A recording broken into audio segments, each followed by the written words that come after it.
Congresswoman Jasmine Crockett walked into the federal courthouse that Tuesday morning with fire in her eyes and evidence in her briefcase that would change everything.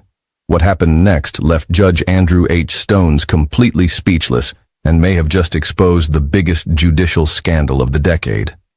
The 43-year-old civil rights attorney turned congresswoman had been battling this 67-year-old federal judge for months over voting rights violations in Texas.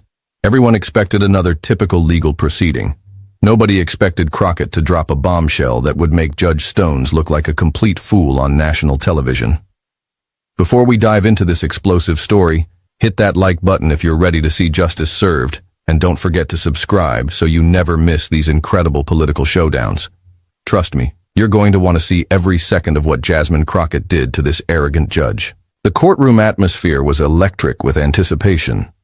Camera crews from major news networks had positioned themselves strategically around the gallery, sensing this might be more than just another routine hearing.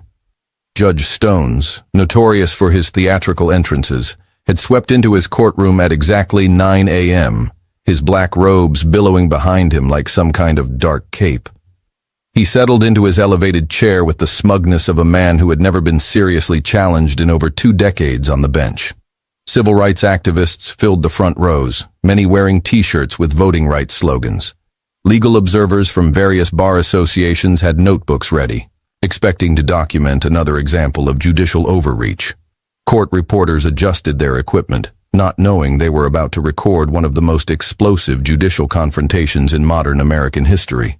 But all eyes were on Crockett as she organized her materials at the attorney's table. Her navy blue suit was perfectly pressed, her briefcase methodically arranged, and her expression was that of someone who knew exactly what was about to happen. She had spent months preparing for this moment, gathering evidence that would not just win her case, but potentially bring down one of the most corrupt judges in the federal system.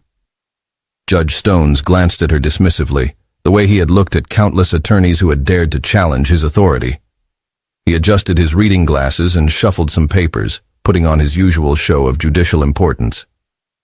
The man had built his reputation on intimidating lawyers, especially women and minorities who came before his bench. He was confident this would be just another easy victory. What he didn't know was that Jasmine Crockett had been recording conversations, collecting documents, and building a case against him that would make Watergate look like a parking ticket. The evidence in her briefcase wasn't just about voting rights, it was about judicial corruption at the highest levels, and she was about to expose it all in front of a packed courtroom and live television cameras.